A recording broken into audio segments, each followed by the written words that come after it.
성경은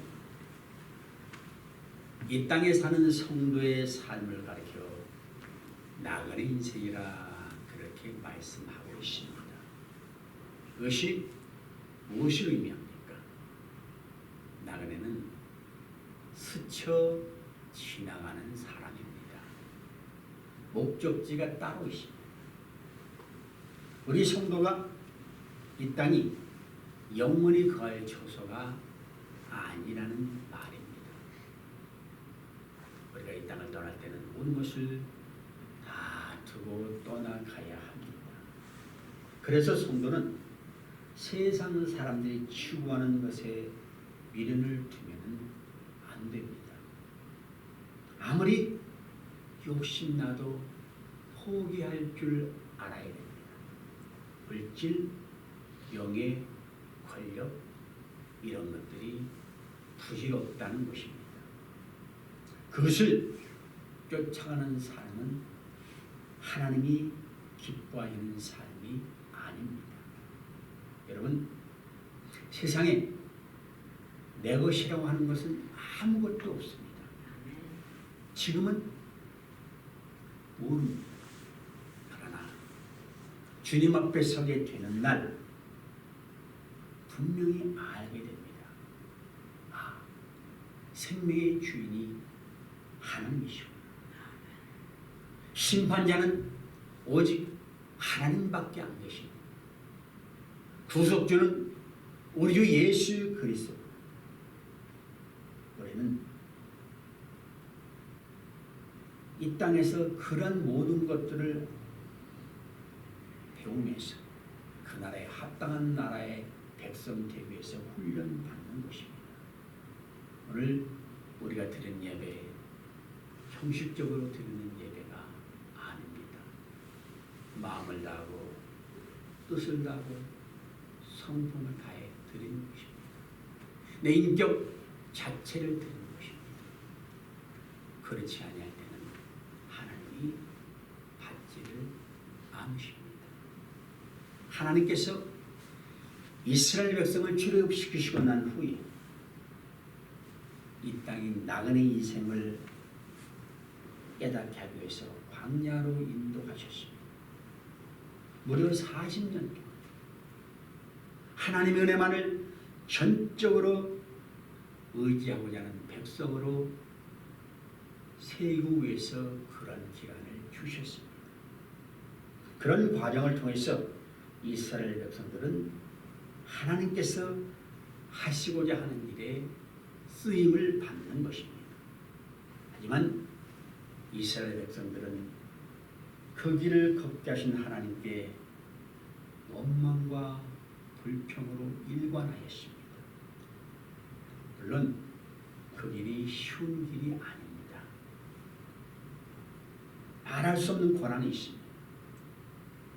그런데 오늘날 우리의 삶도 예외가 아닙니다. 우리 삶에 이해할 수 없는 일들이 얼마나 많습니까? 때로는 하나님이 우리를 철저히 외면하시는 것 같습니다. 그러나 하나님은 여전히 우리와 함께하고 계십니다. 부족한 인생이 우리를 향하신 하나님의 기쁘신 뜻을 알지 못하는 것 뿐입니다. 언젠가는 그 뜻을 알게 될 날이 옵니다. 성령께서 우리와 함께 하시고 오늘도 가장 선한 길로 인도하심을 믿으시기 바랍니다. 오늘 요셉과 그 형제들의 만남에서 그 같은 하나님의 일하심을 보게 됩니다. 요셉이 애굽의 총리가 되었습니다. 우리가 그냥 하는 말이지만은 젊은 나이에 그렇게 이방 나라의 총리가 된다는 것은 하나님의 역사가 아니면 불가능합니다. 그가 말한 대로 7년 풍년이 끝나고 큰 기근이 확산되어 마침내 가나안 땅에 거주하고 있던 야곱의 집안에도 영향을 미쳤습니다. 오늘 본문 1절과 2절을 보면 그때에 야곱이 애굽에 곡식이 있음을 보고 아들들에게 이르되 너희는 어찌하여 서로 바라만 보고 있느냐. 야곱이 또 이르되 내가 들은즉 저 애굽에 곡식이 있다니 너희는 그리로 가서 거기서 우리를 위하여 사와라. 그러면 우리가 살고 죽지 아니하리라. 이런 말을 합니다. 당시 기근 상태가 생사를 언급할 만큼 심했다는 것을 보여줍니다. 그런데 여기서 우리가 생각해봐야 될 것은 지금까지 야곱의 가족들이 영적으로 타락한 가나안 땅에 계속 머물러 있었다는 점입니다. 그들이 선민의 사명을 점차 잃어버린 점을 이렇게 보여줍니다. 반면에 요셉은 비록 형들에 의해서 애굽으로 노예로 팔려갔지만 끝내 애굽의 총리 대신의 자리에 이르렀습니다. 이것을 통해 그와 함께 하신 하나님의 도우심이 있었다는 것도 우리는 또 볼 수 있어야 됩니다. 이렇게 독자적으로 진행되는 팔려간 요셉과 야곱의 그런 집안 그 두 얘기들이 이제는 창세기 42장에서 하나로 합쳐집니다. 그래서 이스라엘을 구원하시기 위해서 요셉을 애굽에 얹어버리신 하나님의 섭리가 있구나 라는 흐름을 볼 수 있는 것입니다. 멀리 애굽에 양식이 있다. 이것은 기근 속에 처한 야곱 가족에게 한 줄기 희망의 빛이었습니다. 굶어 죽지 않으려고 야곱의 아들들이 애굽 땅으로 내려갑니다. 근데 야곱은 그 가족에게 닥친 엄청난 가뭄이 하나님의 세밀한 계획에 이루어졌다는 것을 알지를 못했습니다. 여러분, 하나님의 방법은 우리의 생각과 관점이 아니라는 것을 보여줍니다. 너무 다릅니다. 지금 하나님은 오늘 우리에게도 그렇게 역사하실 수가 있습니다. 나는 알지 못하지만 하나님께서는 나를 위해서 특별한 계획을 준비하고 계실 수 있다는 말입니다. 어떤 때는 정말 감당하기 힘든 어려움이 도리어 하나님의 은혜와 놀라운 기적을 경험하는 통로가 될 수 있습니다. 성경 보면은 그런 예들이 많아요. 이스라엘 가뭄이 있을 때도 하나님께서는 까마귀를 통해서 떡과 고기를 공급하시고 그리신의 괴물을 마시게 하면서 엘리사를 살리십니다. 우리는 알아야 될 게 뭡니까? 까마귀는 자기 입에 고기를 물고 가는 동물이 아닙니다. 다 먹어치우는 거예요. 떡도 마찬가지. 왜 그런 까마귀가 먹지 않고 갖다 줬을까? 하나님의 섭리예요. 나중에는 가장 가난한 마지막 한 움큼의 가루에 그 통에 그 가루를 먹고 죽으려는 사르밧 과부에게 또 보냅니다. 우리는 전혀 상상할 수 없는 일입니다. 여러분, 왜 하나님께서는 약속의 땅에 살고 있는 백성들에게까지 극심한 흉년을 보내십니까? 이유를 아는 것이 중요합니다. 오늘 하나님의 자녀는 우리도 그런 하나님이 보내시는 흉년과 같은 인생의 위기를 맞이할 수 있습니다. 꼭 우리의 죄 때문이 아니라 하나님의 어떤 목적 때문에 인생의 흉년을 만나게 하실 수 있기 때문입니다. 그때 그 이유를 알게 되면 우리가 그 속에서 낙심치 않고 하나님께 소망을 두고 살아갈 수 있습니다. 우리가 기억해야 될 것은 하나님께서 세상에 아픔을 주실 때 그 땅에 함께 살고 있는 하나님의 백성들도 아픔을 겪을 수밖에 없다는 거예요. 그 땅에 기근이 이르면 그 땅에 사는 하나님의 백성도 기근의 아픔을 겪습니다.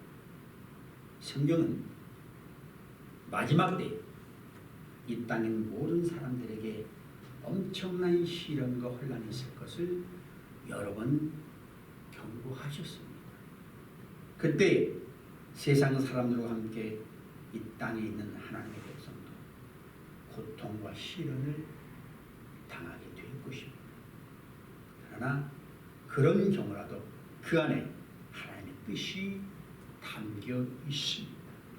그 시련은 참된 믿음을 가진 자를 구분하기 위해서 하나님께서 내리신 시련입니다. 그러므로 마지막 때를 사는 우리 성도는 우리를 향한 하나님의 뜻을 기억하면서 끝까지 이기는 자가 되어야 됩니다. 하나님은 야곱과 그의 자녀들에게 향한 큰 뜻이 있으십니다. 창세기 시정에 하나님이 아브라함에게 약속하셨어요. 그 자손을 하늘의 별과 같이 땅의 모래처럼 창대하고 번성케 주시겠다. 그런데 7년 흉년이 시작될 때 야곱의 가족은 고작 70여 명밖에 되지 않았습니다. 그리고 가나안 사람들은 이스라엘 백성들에게 우호적이지도 않습니다. 그 땅에는 우상 숭배가 성행했습니다. 안전하게 살려면 그 땅의 사람들이 섬기는 우상을 함께 섬겨야 하는 그런 위험성도 있습니다. 하나님께서 그분의 뜻을 이루시기 위해서 기근까지 또 사용하십니다. 어떤 여건을 보면 좋은 것이 하나도 없습니다.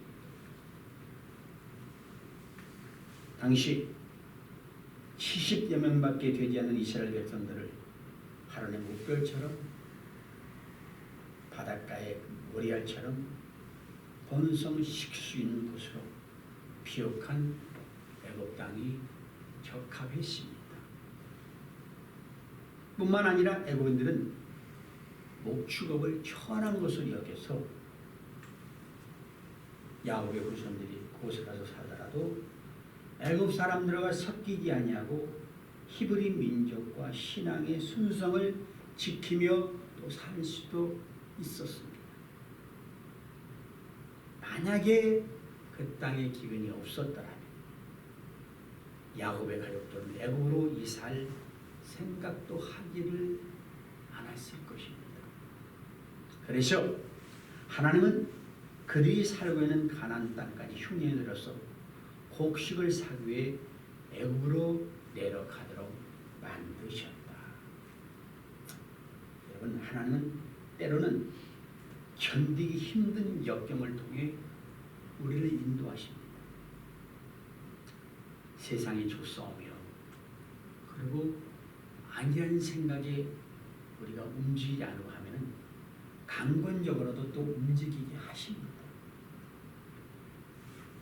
야곱의 아들들은 애굽으로 가야 곡식을 사와야만 목숨을 연명할 수 있다는 것을 알고 있습니다. 그런데도 서로 쳐다만 보고 있었다 그랬어요. 왜? 수고와 고생과 아마 두려움 때문이었다고 먼저 생각할 수 있습니다. 애굽이 이웃 동네가 아닙니다. 낯선 나라 먼 길입니다.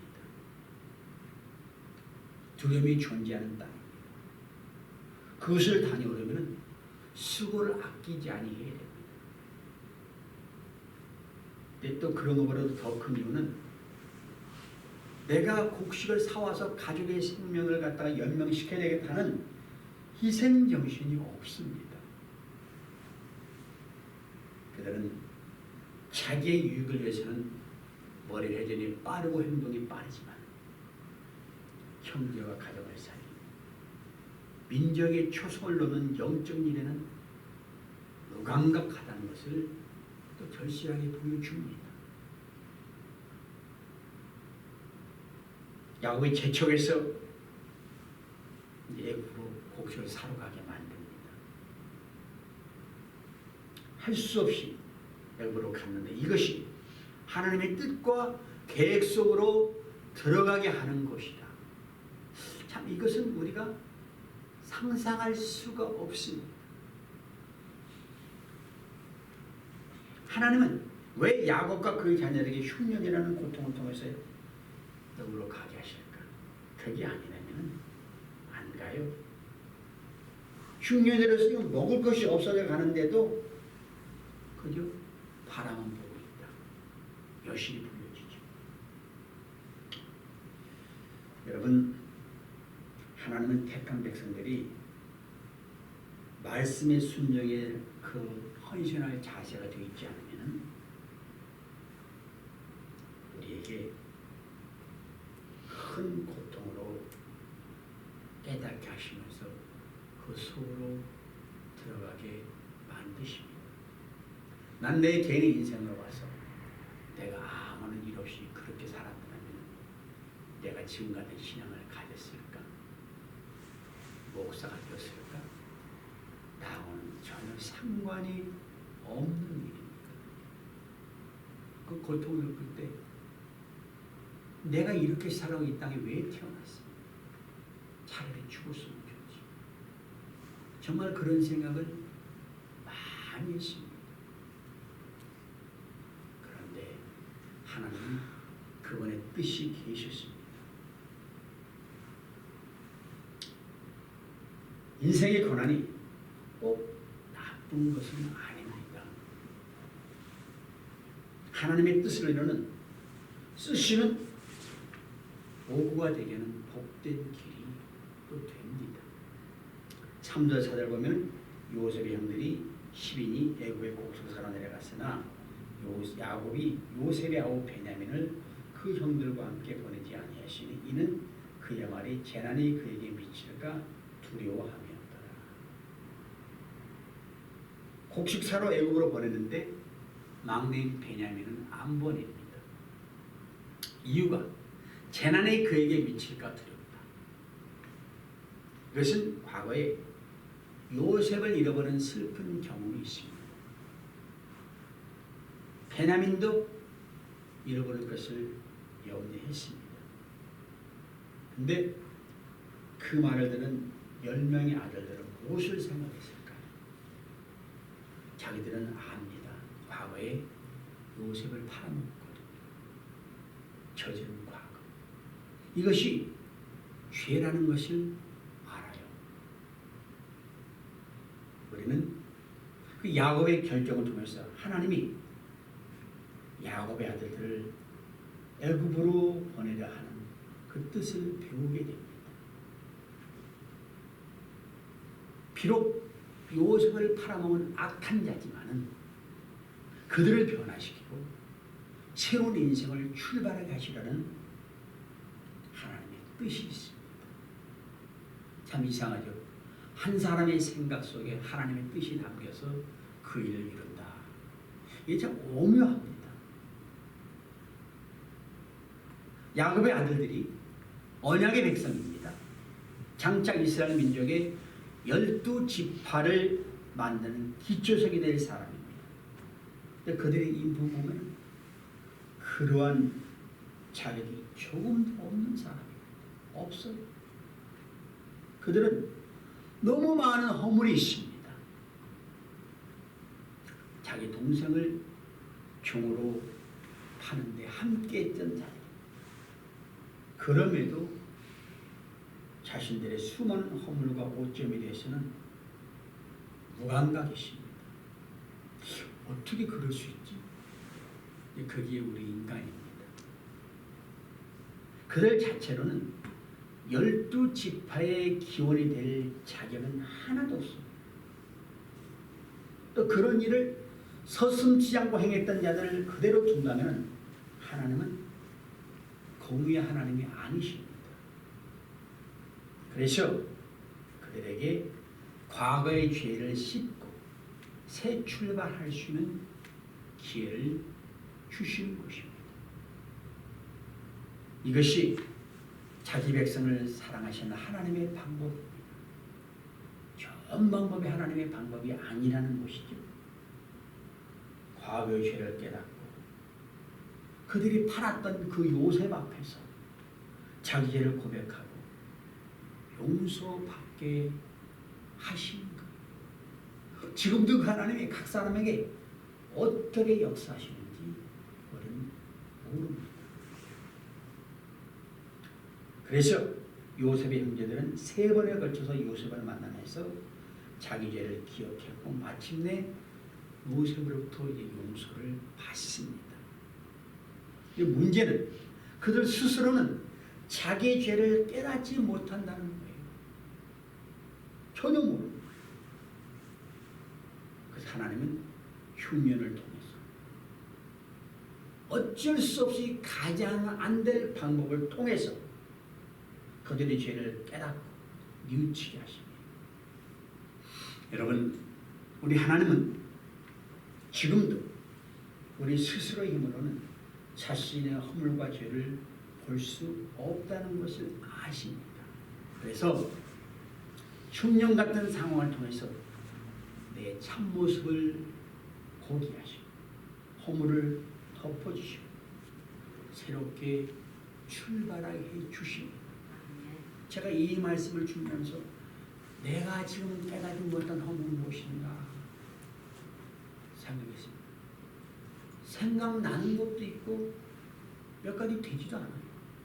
아마 생각하지 못한 것들은 많을 거예요. 하나님께서 여러 가지 것들을 통해서 나로 하여금 다시 한번 죄가 있다면 회개케 하시는 자리로 이끄실 것을 믿습니다. 그래서 우리가 만나는 인생의 흉년이 역설의 축복이